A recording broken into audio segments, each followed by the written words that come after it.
ఫిబ్రవరి 13, 2026. ఈనాటి సువిశేషము మార్కు సువార్త 7వ అధ్యాయము 31 నుండి 37 వచనములు. ధ్యానాంశము దేవునికి అసాధ్యమైనది ఏమీ లేదు.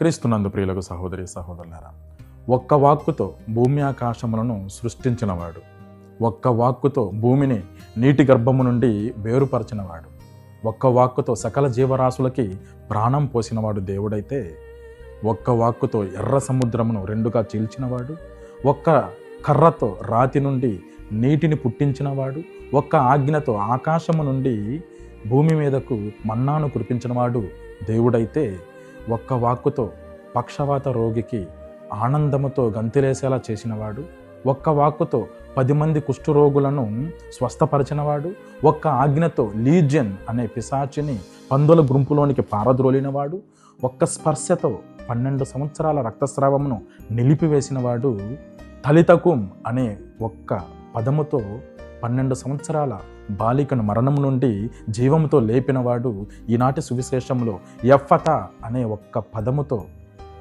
ఓ పుట్టి మోగవానికి వినికిడిని మరియు మాటను ప్రసాదిస్తున్నాడు. ఆ ఒక్క వాక్కు అయినటువంటి యేసుక్రీస్తు, నజరేయుడైనటువంటి యేసుక్రీస్తు. కాబట్టి ప్రియులారా, గమనించాలి, తలుచుకుంటే ప్రత్యక్షమవుతాడు యేసు. ఒక్క పిలుపుతో పిలిస్తే పలుకుతాడు యేసు. పాత నిబంధనలో నేనున్నవాడను అని అంటున్నాడు తండ్రి భగవంతుడు. నూతన నిబంధనలో దేవుడు మనతో ఉన్నాడు అని అంటున్నాడు ఇమ్మానుయేలుడైన యేసు. కాబట్టి మనమందరము కూడా యేసునందు విశ్వాసం నుంచి మనలో, మన అంతరాత్మలో ఉన్నటువంటి యేసుని, మన మధ్యలో ఉన్నటువంటి యేసుని గుర్తిద్దాం, గ్రహిద్దాం. ఎందుకంటే యేసు పలుకుతూ ఉన్నాడు, నేను ఈ లోకాంతము వరకు మీతో ఉంటాను అని అభయమిస్తున్నాడు.